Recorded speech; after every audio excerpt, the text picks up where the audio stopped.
This is your guide to book publishing. Everything you want to know but didn't know what to ask with your host, Dr. Judith Briles. On the show today, you'll find out where book publishing is going and how to take advantage of it. How to identify and avoid publishing predators. What opportunities are emerging as the book trade evolves in new forms. How to avoid losing money and much, much more. Join us now as a variety of publishing pros will deliver insights and strategies to take the author to the next level of publishing. It's your guide to book publishing. Everything you want to know but didn't know what to ask. Brought to you by AuthorU and the Book Shepherd. And now, here's your host, Dr. Judith Briles. All right. Hi, everyone. It's Dr. Judith Briles, and this is another awesome edition of the AuthorU-Your Guide to Book Publishing podcast. And we are going to be hitting on, it's been all May, we've been hitting on marketing-related things and going in. I always love to start with a little quote from my book, Snappy, Sassy, Salty Success for Authors and Writers. And I'm going to kick it off with this one. Book success is not about depth and belly button gazing. It's about marketing to what the reader wants or needs an answer to. With that, we always like to thank our sponsors, AuthorU.org, a membership organization for authors who desire to be seriously successful. The Book Shepherd for book success. One of my themes is we help you create a book you don't have to apologize for. And of the 18 books I published with New York, there were only 2 I didn't have to make an excuse about some boo-boo on it or within it. And NZ Graphics, Nick Zellinger, who does awesome book design, cover design, and Rebecca Finkel with FPGD.com Designs, who not only makes awesome book covers and interior designs, but awesome swag and websites. So thanks to them for making us possible to come play with you each week. And with that, we have the amazing, off-the-wall, good friend, marketing guru, John Kremer, with us. Again, we like to have John on a few times a year because I never know where he's going to lead us. It's kind of an open-ended thing. We could be ending up talking about his Uncle George for all I know. I don't think he has an Uncle George, but I think I never know what is dropping in on John to share with you to take you into that next element. But whatever it is, we are doing it. He has a variety of books, 1001 Ways to Market Your Books. John, you're going to let us know what your latest adventure is, I hope, today. Finds them at John Kremer's sites, and he's going to give us some of those because he has goodies to do. I would encourage you to follow his blog if you are not doing that. So, John, what is the blog where you go directly to your blog? Bookmarketingbestsellers.com. All right, so there you go. And if you want to be a bestseller, that's probably where you ought to start. Bookmarketingbestsellers.com, and sellers is plural. Yep. On that. All right. So with that, John, welcome back to the show. We're here. Thanks a lot. So I enjoy our semi-annual conversations, and I really love, as you know, as you do, sharing information with people. Mm-hmm. Mm-hmm. All right. So where are we going to start today? Well, about 2 weeks ago, one of my clients, consulting clients, said, can you put together a marketing plan for me? And so I created a 10-point marketing plan for him. And I'm actually going to start off backwards on it. Oh, good. All right. So number 10. We're going to do it the David Letterman way. Yeah? Something like that, yeah. Because the first point is one we've talked about so many times before that I thought I would switch it around and start at the end, and so that we make sure we cover that. Oh, good idea. and a lot of what we're doing in book marketing in today's world, of course, is online marketing, because it really is so much easier for people and not as time consuming, not as expensive. But there are a few offline things that you should be doing. Mm-hmm. And one of them is targeting major magazines. They still Okay. have big audiences, anywhere from, you know, several 100,000 all the way up to Millions. 10 million or more. Yeah. Millions. And Yeah. the thing is, they still need, they're desperate for information. I mean, magazines are dying. I would suspect that we're not going to have very many magazines in 10 years. But we have them now. And I love them because that's what I use for reading material in my other office, my wife calls it. Well, you know what, John? That's me too.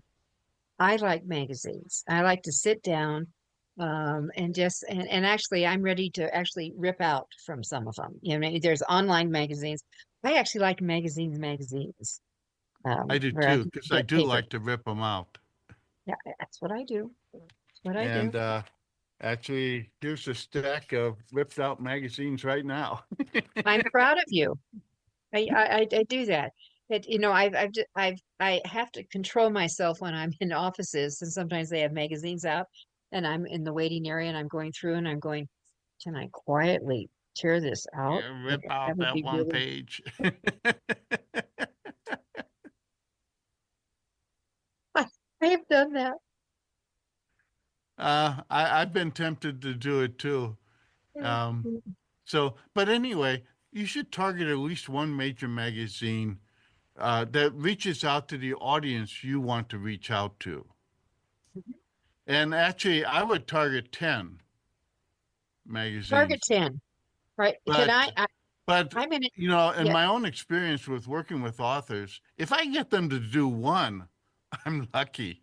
So I just started with one. If you just focus on one magazine and you just give it bam, bam, bam, you keep contacting them and you become, you know, one thing that authors have a hard time with is being rude. You know, thinking that, oh, I'm going to be bothering them.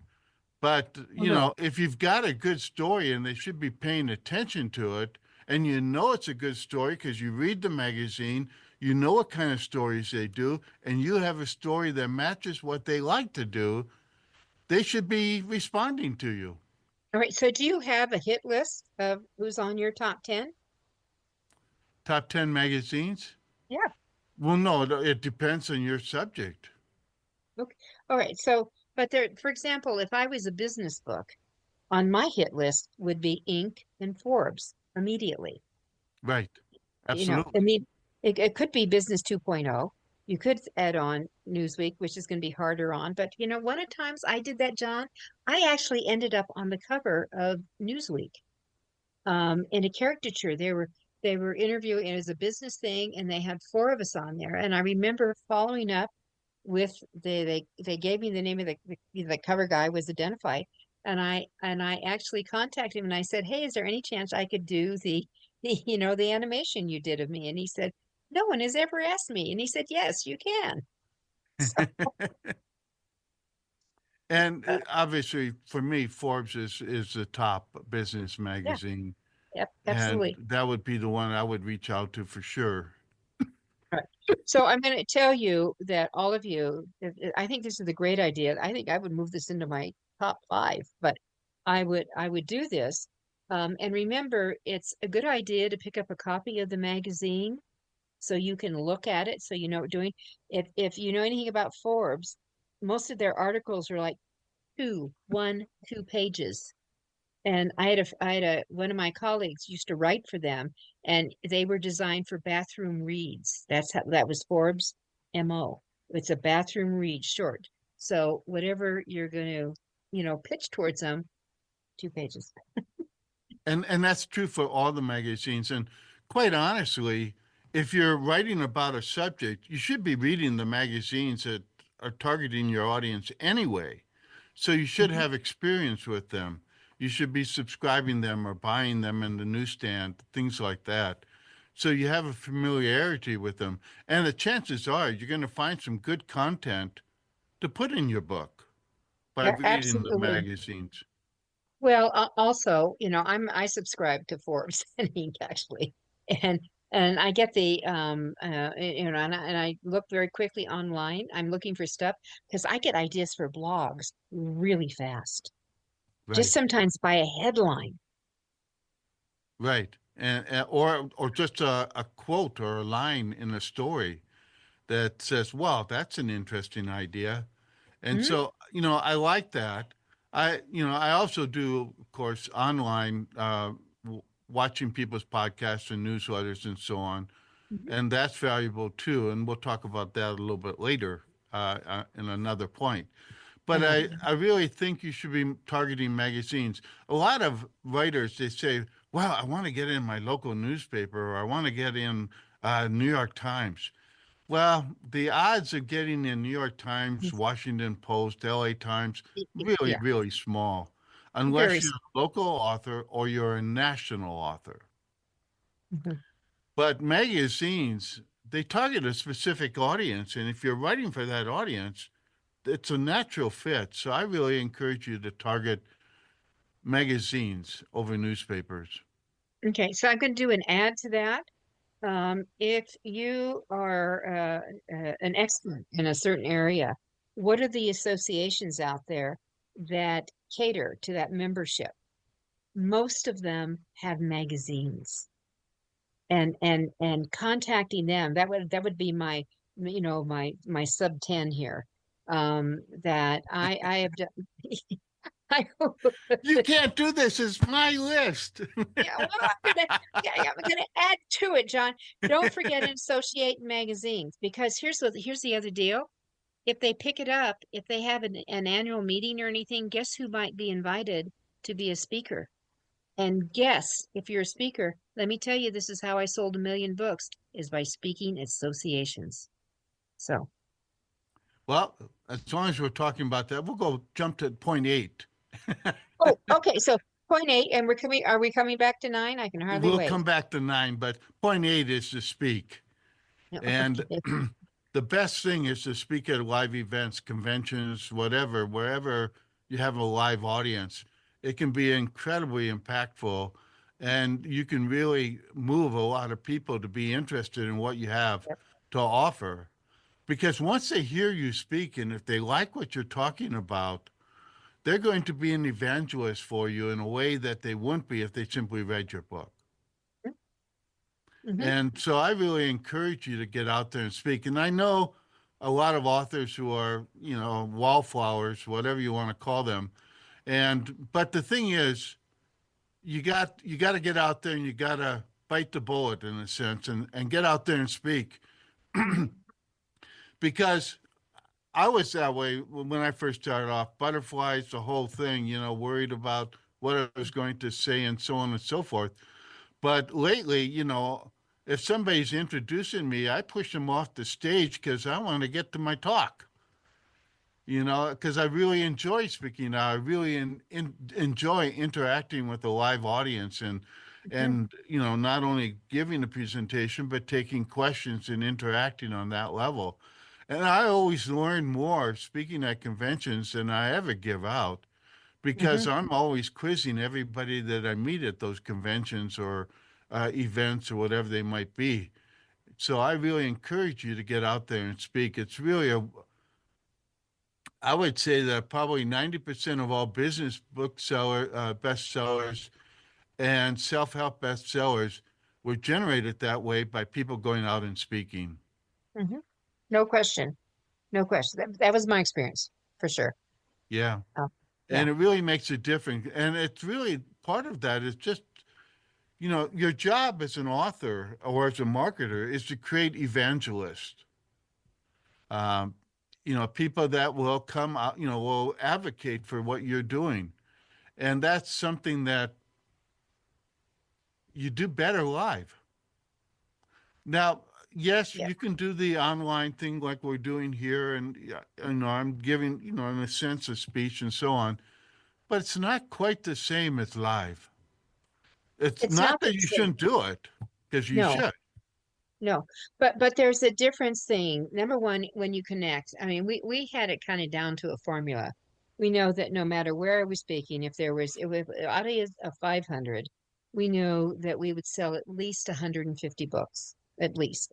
And of that 150, one third to, good 40%, that they would buy more than one book on that. I mean, so we were like a traveling bookstore, actually.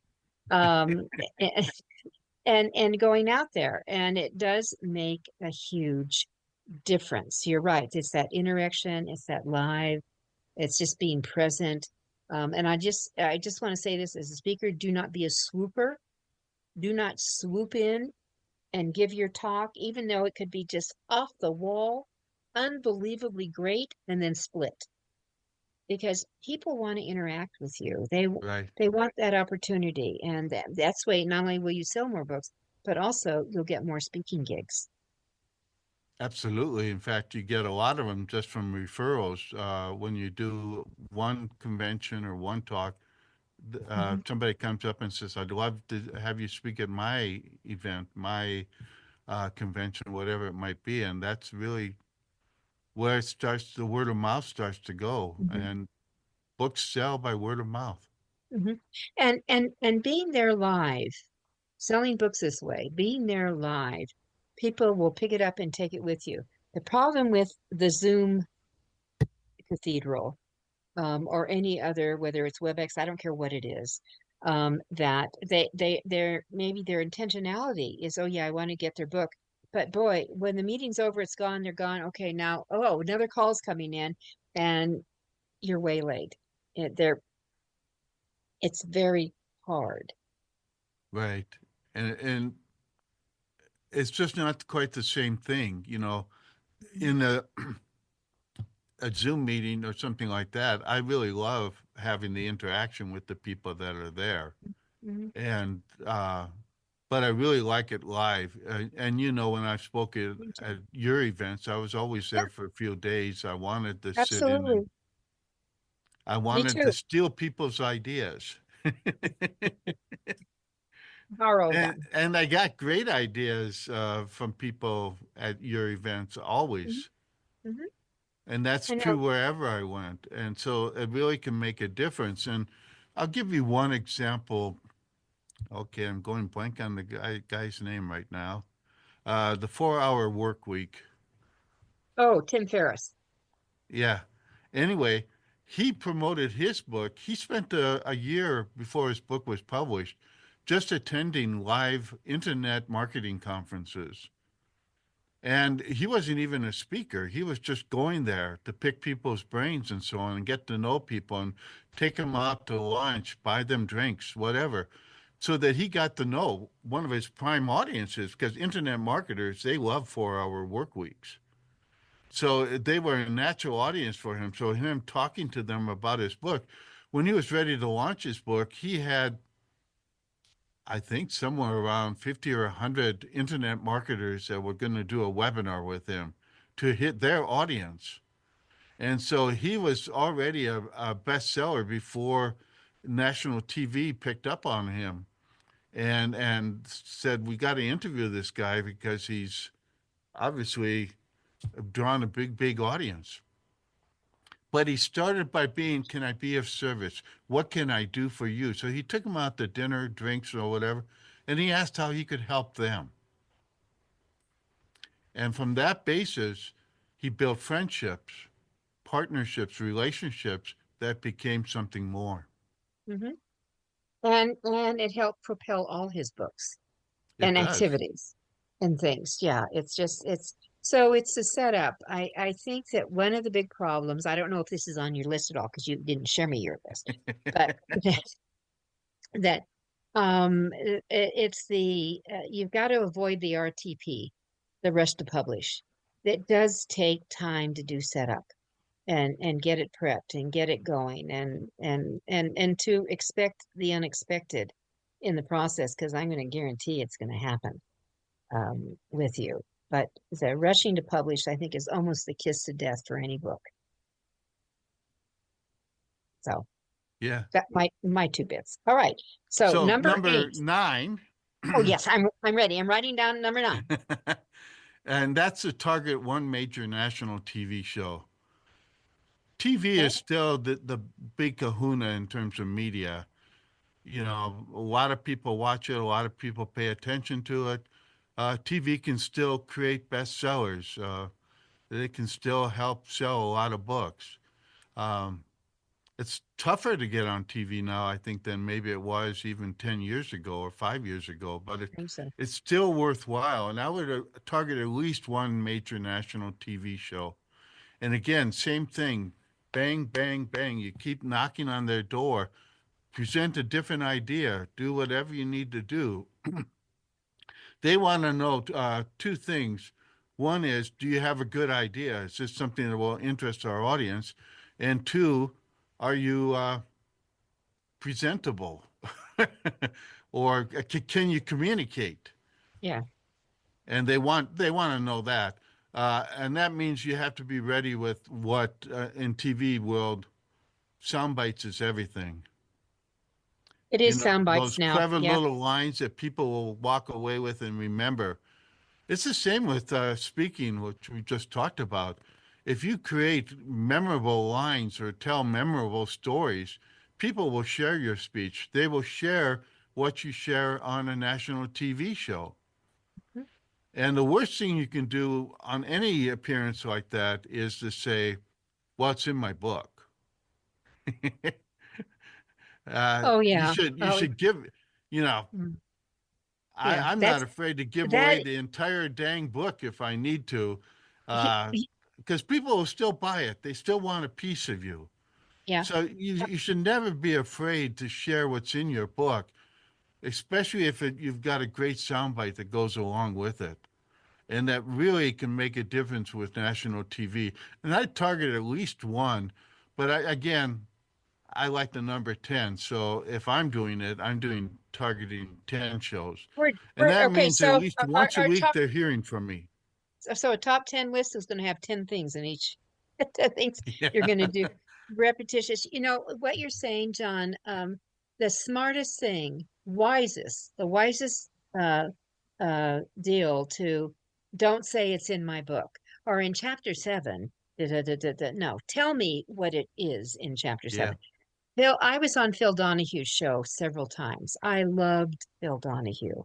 And it, before Oprah came along, he was number one. He Right. was the number one to get on.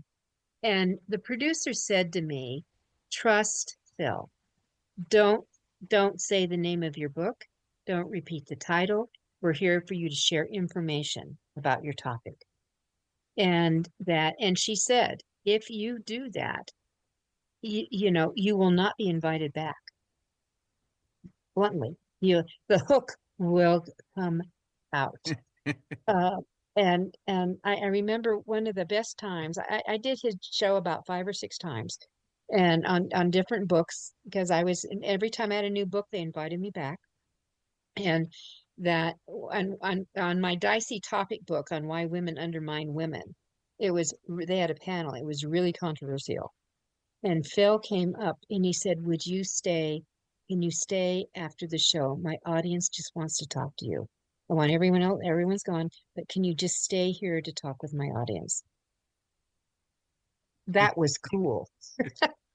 Very much so. I mean, and that makes a difference. And, you know, you have to, when you target a TV show, you have to provide them with some of the sound bites of the things that you would talk about. Mhm. You have to pitch them with a good headline. And quite honestly, I'm not that concerned about a news release. I much prefer a good letter, Mhm. personalized to that show.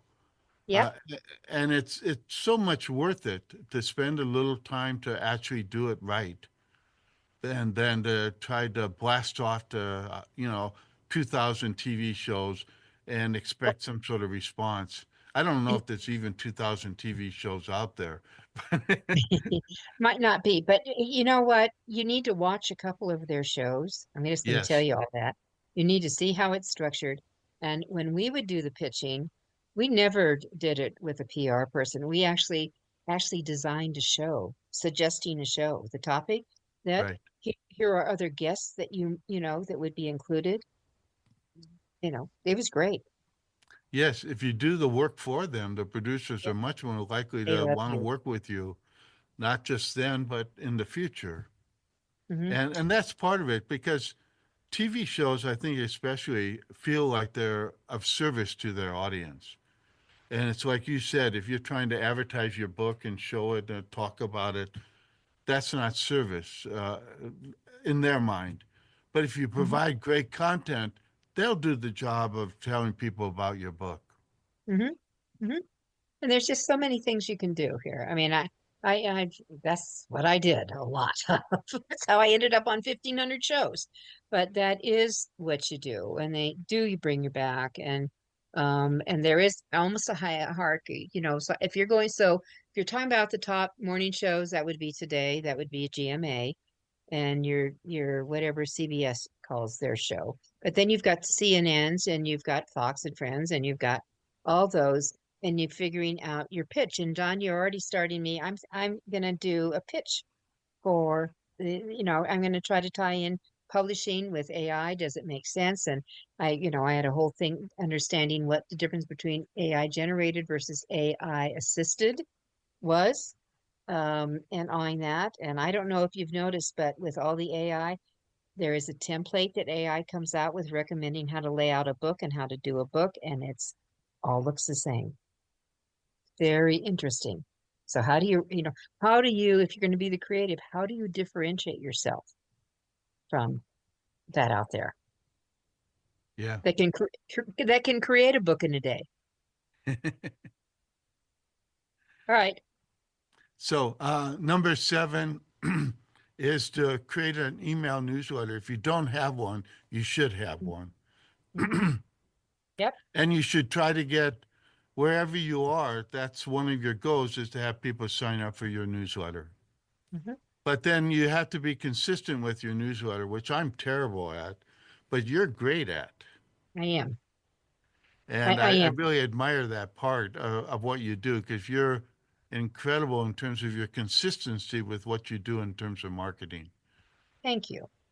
And And and uh, anybody listening in that doesn't subscribe to her newsletter, get on her list because you can model what she does. yep. You I should get on and my list, but don't model what I do.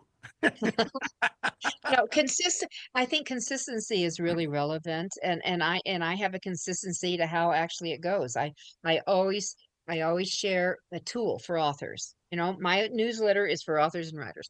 I always share a tool I've come across. I think you might want to know about. I always the number two is always feature a publishing provider that I trust on there. So maybe John, I'm going to make a note. Let's feature John Kremer next week. Okay, number two. See, and I know what that means, right? And then I start going in. Okay, these are activities. This is I'm going to do a special workshop. You got a kid's book? I am doing a special workshop coming up that limiting it actually to 20 people. I'm bringing the author into my home. We are going to have a 2-hour workshop. I'm going to include her book and I'm going to include lunch. We're going to do that. And so I will have that. So anything going on or replays a webinar, and I always have all my podcasts for the month. That will be like number 7 or 8. I always have a question of the week. That would be maybe number 9, and number 10 would be, something to make you feel good. Some silly, fun, happy, sing, but it's a formula, it's my Right. formula. Yeah. And the thing is, it's more important to send out some sort of communication than make it long or involved or all that. You do it great with you have a long newsletter, I have a long newsletter. I do. but it's easily consumable. Hmm. And but it takes work. It takes work to get that out. But Yeah. even if all you do is send out a paragraph, communicate once a week with your audience, the people who have raised their hand and said, I want to hear from you. And, that I think is really important. And I really think it's, short, content rich emails are incredible. They can really make a difference. So I really want to encourage you, if you're not doing it, start to do it. And I actually use a service called Substack, Yep, you do. substack.com, to send out my emails and my podcast. And it's free, and it's you develop a list and you send it out that way. I like it. It's the best email program for me, for what I do and the way I think. So Are you charging for your Substack? I do not charge for the Substack. I do have an upgrade, and Substack allows you to do an upgrade so that there are some things that people sign up for, and I do. I have a premium program, and they get special content. And And so what and that's a how? really neat thing about Substack. And the Yeah. reason it's free is because they hope that you will offer a premium service, and then they take a little piece of the action, and it's a small piece. Okay. All right. So we've got that and how how consistent are you with your premium on your Substack? I'm terrible at it. I go in spurts. I It know you do. it's I'm not sure why that's the case, but that's the way I work, and I wish I were like you, because I know that the consistency is far more important than even the content you have. I think so too. Because some content is going to be gold and others are going to be, bronze. And, and that's going to happen. But when there's, But you if you just get them in the habit of expecting to hear from you, and it has to be at least once a week, because once a have, month, you're out of people's mind. Mhm. And they see an email come from you and they ignore it because they're not expecting it. I expect to get things from you, I think, at least twice a week.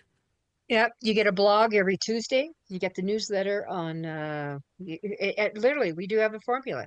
Tuesday's an informational blog. On Wednesdays the newsletter. On Thursday is we push out the podcast for the week. And on Saturday I have another mini blog that could be just 4 lines. And it's not designed for information per se, it's designed to chew on, something to think about, maybe something for you to improve Right. yourself or something to get off your ass. It's it's something, but it's always short and sweet and done very fast. Yeah. Yeah. And see, you can vary it that way. Or you Hmm. can Oh be yeah. consistent by having, two different ones, a longer one and a shorter one. Hmm. Hmm. So, and then number five, I have to do 6. five first, and then I'll go back to six. Oh, okay. I'm here. uh, I encourage you to host a summit. A summit is basically a gathering of anywhere from five to up to, I've seen 20 people on a summit, each of Mhm. them sharing some content. So it's like uh, a 3-day summit or something like that, where you're having content and you have a certain number of speakers, and it's all done online. Mhm. And I encourage it because it helps you to create relationships with the other top thought leaders in your area when you invite them to speak at a summit.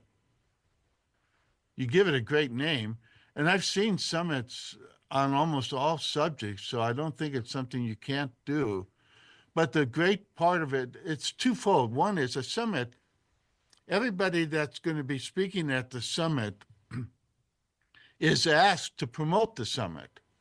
Yep. So it's not just your audience that's getting the notice, it's the audience of the other 5 to 10 to 20 guests that you have on that are also sending out and promoting that summit, probably more than once.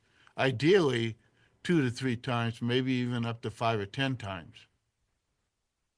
Because obviously, if you're doing a 3-day summit, you hope that everybody on this speaking on the summit is emailing every day, reminding people, hey, the summit's still going on. We still got some great content. You can still get in free, whatever. Most summits are free to attend, and then they sell the recordings. Hmm. And then, of course, every speaker has their pitch, something. Some are very, very aggressive pitches, and some are more soft sell pitches. Um, and that's fine. But you decide what you want to do in terms of hosting a summit and starting to create that.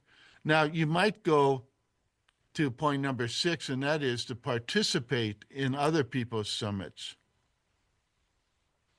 And maybe you start there. Maybe, if you don't have the relationships to host a summit first, start by participating in other summits so that you start to find out who else already guest on other summits and might be open to being on your summit. Mm-hmm. But by participating in other summits, you get promoted again by all the speakers on that summit, because they're all promoting, hey, here are the top 10 speakers in our area. They're going to be talking about such and such, and it's going to be a great time. It's going to be an incredible event. We hope you'll attend. And again, if a 3-day summit is too much for you to organize and do in the beginning, well, then do a 1-day summit, or a 2-hour seminar where you have 3 speakers or so on. I think you've done that a number of times. I haven't done the online summit. I mean, I do one No, day but I events think on 2 you've days. done I've done, yeah. I've done my own workshops and stuff. But to doing it, so John, why don't you and I do a summit? we should. Okay, why don't we put together a summit? We'll do this post call, but put it together because No, let's do it right now while the iron's hot. sorry, we'll have it all done in the next 15 minutes and done. But it would make sense, and you and I know a lot of people to bring Yeah. in. The real issue is what's the infrastructure that needs it? What are all the moving components to make that work? That's what really has to be done, to me, Yes. and going that out. And But I actually, we should do a summit so that we can sort of model for the people that are listening in here. When let's we do it. announce the summit, they can see Yeah, how we run it, how we yeah, organize it, how many promotional emails we send out, things like that. Uh, we can even share at some point the emails that we send out, or letters or phone calls we make to potential participants, so that people can get an idea of how to organize the summit. And maybe we can do a course on I think I'll check, and check. Um, it. I, I think that would be you all do want to think about, okay, so what can I do? Because the magic word, and nobody has said it here, but I'll just go ahead and say it. How do you monetize stuff that you're doing as you're going out? So I like that idea and doing it. And of course, where John and I come from, it's all going to be about authors. It's going to be about book marketing and elements of publishing. It's so that's our market. That would be the market we would go out to try to bring people to the party. I'm already writing lists of the authors to ask, of speakers to ask. It's so I already bad. have some in my head too. I know. And just doing together, John and I like to play, so it's got to be fun because it's work. This is a big work thing. Yeah. It's got to be work. I'm committed. I am less inclined to want to do a 3-day because of that work thing and people wanting to make the commitment to that time. And usually what they do is they cherry pick. Okay, so I want to hear this person or I want to hear this topic. It's like a book title. It either Right. solves the problem and what's the pain, or I know who the person is. That's how you put that together. Right. And I'll tell all of you, John, for years, because I used to do the AuthorU extravaganza. And I can't remember what we did. Over a dozen years we did that, where I brought in speakers from all over the country, and it was a 3-day event, and then we went to the 2-day event because people just couldn't. But it was always about the schmoozing and the camaraderie, and it cost and this was in person, everybody. And let me tell you, we were talking a very, it cost a lot of money. In Oh, person and good food. yeah, oh yeah, because the number one bitch is going to be the food and the temperature in the room. I'm just going to tell you. That's for live events. But for an online summit, you don't have to cater the food. No, Uh, I no. guess you could Uber out to everybody. Uh, I don't think But so. anyway, the summit is very much like your author you extravaganza. It's basically I've the done it. same thing except it's online. That's And right. again, And it's you would have to decide how long you want to do it. Like I think for our summit, we might do 3 or 4 hours for 2 days. what and I love that idea. I love that idea. See, we're already structuring everybody and going into it. But the other thing is, I'm going to tell you, if you jump on to this summit thing or doing workshops or whether, here is one of my pet peeves, is when the presenter does not have any handouts or anything available. I like handouts. And Ooh, I believe that they get them before the presentation. And I tell people, make sure you print out this workbook. Make sure you have this all out because there's going to be a lot of information that you're going to want to we're have, going to revolutionize summits. I mean, yes, just we, sending out what you're saying there, the workbook, sending that out ahead of time. It's a great promotional tool, but it's yep, also something that all the summits I've been to, none of them have, I none of don't them think do any it. of them have done that. No, and it's a pet peeve of mine to do because once the thing's over, it's out of sight, out of mind, usually, unless they have paid for the premium push up. But I also I'm now I'm on my bandwagon here, but I think it's really important that you have on every handout that you have, please put in a footer, and I want a little copyright symbol, 225. I want your name, all rights reserved. And then I want to have you have your website, your email, your contact. Make that a habit to have on every handout you have so they always know how to reach out to you. Just Every saying. page of the handout. Yes, sir. I That's like that. Great work. that's the So, Judith Briles way. and the thing is that they can be a lot of fun to do. I did one for romance novelists. They had a summit once, and I did a program for them on online marketing for romance novelists, and it was a lot of fun to do. Mm-hmm. Oh, oh, I would. It's just like this little thing I'm going to be doing for children's authors. You know, you know. Yeah, and, Yeah, and so if you someone could make said, a summit out of that at some "Yeah, point. I could," it's well, actually, I'm doing the test model in my front room, John.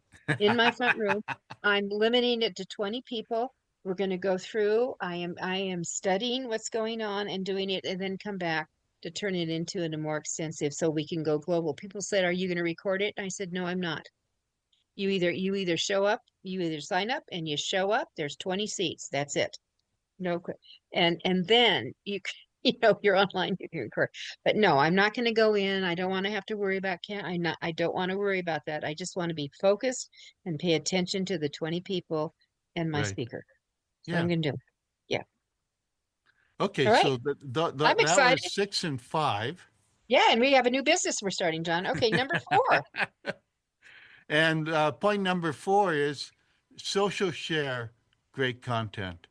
And Mhm. again, I would say focus on one social network.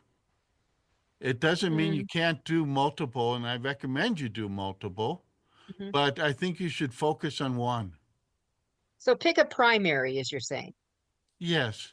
For many authors, that's probably Instagram. It could be. But, Could be. as you know, my love is Pinterest. I know you love Pinterest. And you know what? We should do a new Pinterest workshop.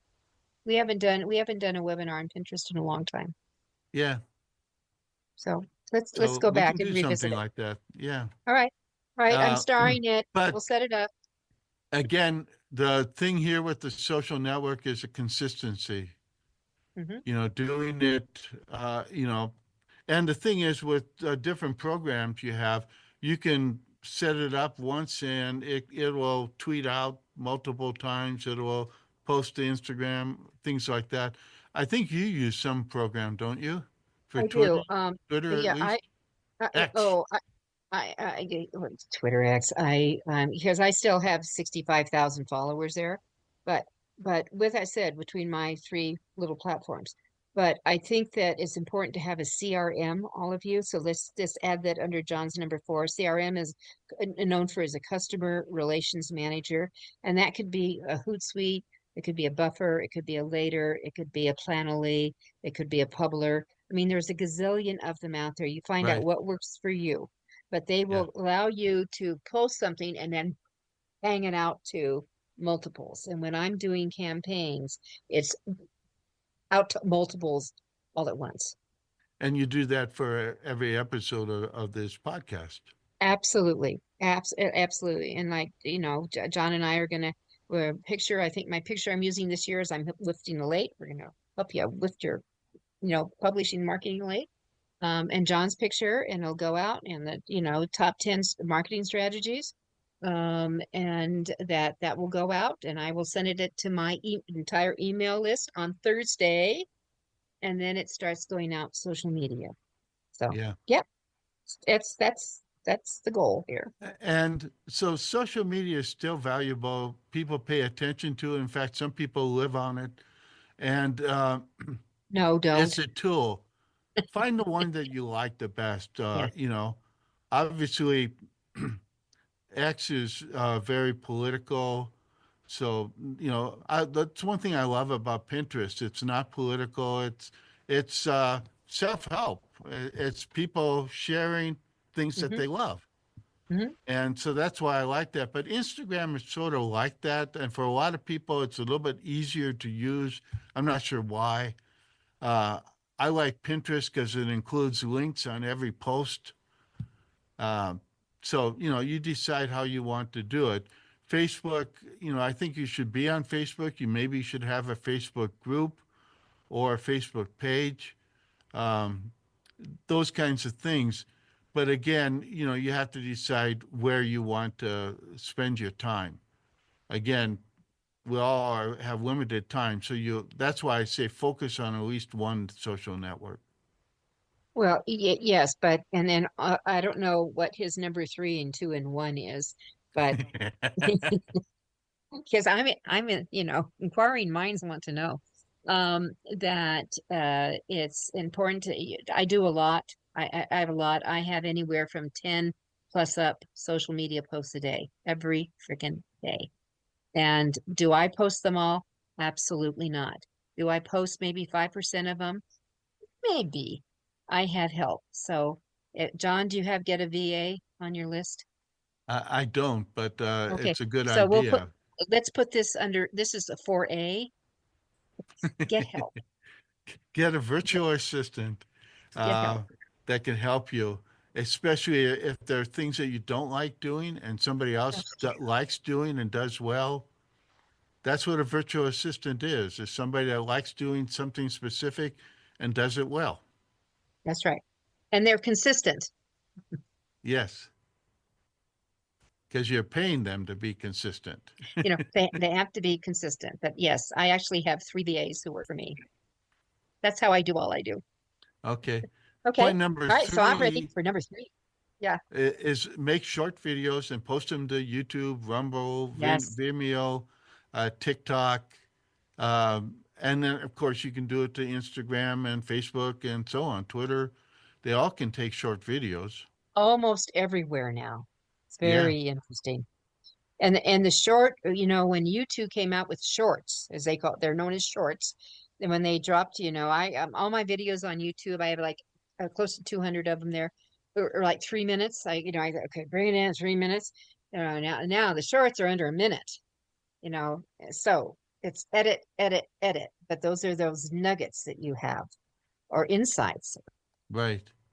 And people are accustomed to consuming short episodes, so it doesn't have to be long. It doesn't have to be arduous. And the reality is you can create probably the best strategy for creating videos is to do 10 of them at a time. Yes, absolutely. Take one evening or one weekend afternoon and just record 10 videos. Because I think one of the things that a lot of people have trouble with, and especially in terms of videos, is all the prep time, all the end time, all Yeah. the organizing. Oh But yeah. if you're in the groove, it Mhm. goes so much quicker, and it's so much more efficient so that you can produce 10 videos and then schedule them out. Okay, so John, like my little book, How to Avoid Book Publishing Blunders, there's 200 of them in here. Okay, and there nobody is over 2 pages. A lot of them could just be 1 page. I could pound out 20 in an hour. Really, you're open, you're closed, 20. This is the kind of stuff that those of you who are how-to authors out here, this is your gold mine to do this kind of stuff. Your gold mine. So, And the thing is, videos are easy to create nowadays. There's so many oh, different video platforms that you can use. And even like be careful. PowerPoint now allows you to record live events. And I've been doing a number of my videos using PowerPoint. And they put my nice little picture in the right corner, and then there's my PowerPoint slides, whatever I'm using, and I just record it that way. It's really simple and easy. Of course, there are programs out there like Camtasia and so on. And if you're a subscriber to Microsoft, they have a video program now called Clipchamp. It's part of your subscription if you subscribe to the Microsoft. Uh, 365? yeah, Yeah, okay. And it's called Clipchamp. Clipchamp. All right, I don't know it, but I'm going to go play with it. Yeah, and it's relatively easy to use, and it's again something that if you're subscribing to 365, it's there. It's in your toolbox. Well, and also I'm just going to add that since he's already talked about PowerPoint and Microsoft 365. Awesome, awesome slides that you can make within 365 that will take your slides to a whole new dimension. Yeah. So, slides don't, speeches shouldn't be, you need to add to your motto, bye bye boring speeches, bye bye boring slides, bye bye boring blurbs, bye bye boring talk bites. All So, right, I'm you up. know, that's 3A. Yeah. And obviously, depending on your audience, you look at different things. Like TikTok is a young audience for the most part. Yeah. Well, Um, so if you're an old fogey like me, how do you do it? Well, you swear a lot, and then you're cool. Have you noticed that there are a lot of politicians that are into making TikTok videos yes. now, and they're swearing because I, that makes them cool. Uh, so anyway, that's one thing. Now, point number two go good. We have is 3 minutes to go, so we're right on target. yeah. So you need to host your own podcast, at least an episode a week, and you just need to do it. Again, it can be short. You work with what your mind is. I like interview podcasts sometimes, and there's a podcast that I watch every week. It's called The Online Committee. It's about football. Okay. They have so much fun doing it. It's three guys, two guys that were Yeah. pro football players, and one guy who's a media guy. And they talk about Ah, everything doing with pro football, and you can tell they like each other, and they play with each other, and they do an hour-long video once a week, sometimes twice a week, and I oh. like it. Well, And a lot. they syndicate it to podcast platforms as well as to other online Yep. platforms. And you can push it all out. And a lot of people say, like, our show is an hour. I always started with an hour because I can always find stuff to talk about. I mean, I've only had one guest that I thought I got to pull the plug on this baby. Um, and that's over 7 years, John. Not bad, not Not bad bad. at all. But that I just find like, this hour I think has gone pretty fast. And to go through that if you've got in ideas, and I've never put strings on my guests. I said, just give me 5 to 7 bullets that we're going to talk about. I listen to you. I'm going to be interactive. I'm not going to sit and just nod my head. I'm here with you. And just I think it makes a better show. Yeah. That's what I do. And so I really encourage you to do a podcast. I mean, you'll start off with a small audience, but at some point it'll start to build as people talk about it, as you start to share it and do things. And so the last point is to be a guest on other people's podcasts. Okay. Well, I knew. And there's okay. two great websites out there to help you find a podcast for you. Okay. Listennotes.com, listennotes.com, Okay. and matchmaker.fm. All right. So They're great listen. places to list your podcast, but also a great place to find other podcasts to be on. I found some great guests that way, and some incredible guests, in fact, that I really loved talking with, and I learned a lot from. Yeah. Guess what? If you do your own summit, and we're going to have to sign off here, do your own summit. All the speakers on your summit will be your podcast guests. And with Right. that, John Kremer, thank you so much for being with us for another We did it. fun. That we did. We're out. The tunes are here. Everyone, see you next week.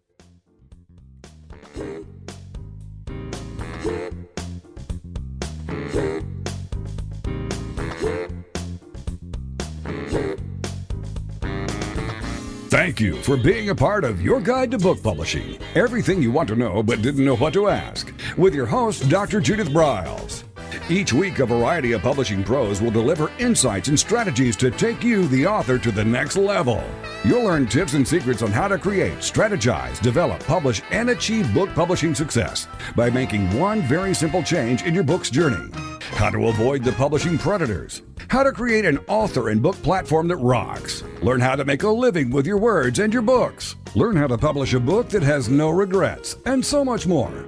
For more information, check out AuthorU-Your, where authors who want to be seriously successful go. And Judith's website, thebookshepherd.com. Then join us again here next week for more. It's Your Guide to Book Publishing. Everything you want to know but didn't know what to ask. With your host, Dr. Judith Briles. Brought to you by AuthorU and the Book Shepherd. Thursday evenings at 6 p.m. Eastern, 3 p.m. Pacific on the Rockstar Radio Network.